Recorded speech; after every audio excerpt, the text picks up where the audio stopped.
ഇത്രയും ജനങ്ങൾ ഏകദേശം നല്ല ജനമുണ്ട്. രാത്രി ഇപ്പൊ സമയം 9 മണിയാണ്. എന്നിട്ട് നമ്മളെ കണ്ണൂർ തലശ്ശേരി ഇത്രയും ജനം ഇവിടെ വന്നെന്ന് പറഞ്ഞാൽ ഇവിടുത്തെ സീതാപ്പായ ജ്യൂസ് കുടിക്കാൻ വേണ്ടിയിട്ടാണ്. അർഷാദ്, അപ്പൊ നിങ്ങള് സീതാപ്പായത്തിൽ ഒരു എസൻസും ഇല്ലല്ലോ? സീതാപ്പായം തന്നെ സീസൺ മാത്രമേ ഉണ്ടാവും. അപ്പൊ സീതാപ്പായത്തിന് പലതരം ഉണ്ടല്ലേ? സീതാപ്പായത്തിൽ ഏതൊക്കെയുള്ള? സീതാപ്പായ സ്ട്രോബെറി ഉണ്ട്, സീതാപ്പായ ഇളനീരുണ്ട്, പിന്നെ സീതാപ്പായ പ്ലെയിൻ ഉണ്ട്. അപ്പൊ ഈ സീതാപ്പായത്തിന് അപ്പൊ ഈ ഇത്രയും ജനങ്ങൾ വരുന്നുണ്ടെങ്കിൽ മനസ്സിലാക്കി ടേസ്റ്റ് കൊണ്ടാ വരുന്നുള്ളേ. ഏതാ അപ്പൊ ടൈമിംഗ് എങ്ങനെയാ? ടൈം രാവിലെ 10 മണി മുതൽ 4 മണി വരെ. നിങ്ങളെവിടുന്നാ വരുന്നത്? നാദായിരുന്നു. ഇവിടുത്തെ തലശ്ശേരിയിലേക്ക് ജ്യൂസ് കുടിക്കാനായിട്ട്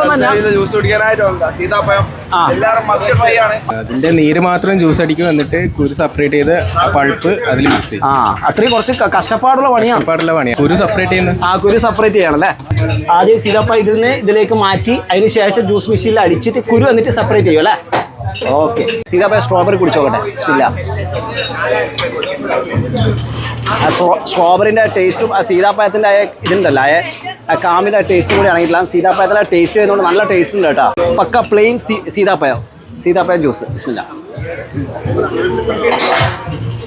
സീതാപ്പായ ഇഷ്ടപ്പെടുന്നവർക്കാണെങ്കിൽ ഈ ജ്യൂസ് എന്തായാലും ഇഷ്ടപ്പെടും. എന്ന് പറഞ്ഞാൽ സീതാപ്പായത്തിൻ്റെ കാം ഇതിലേക്ക് നല്ലോണം കടിക്കുന്നുണ്ട്.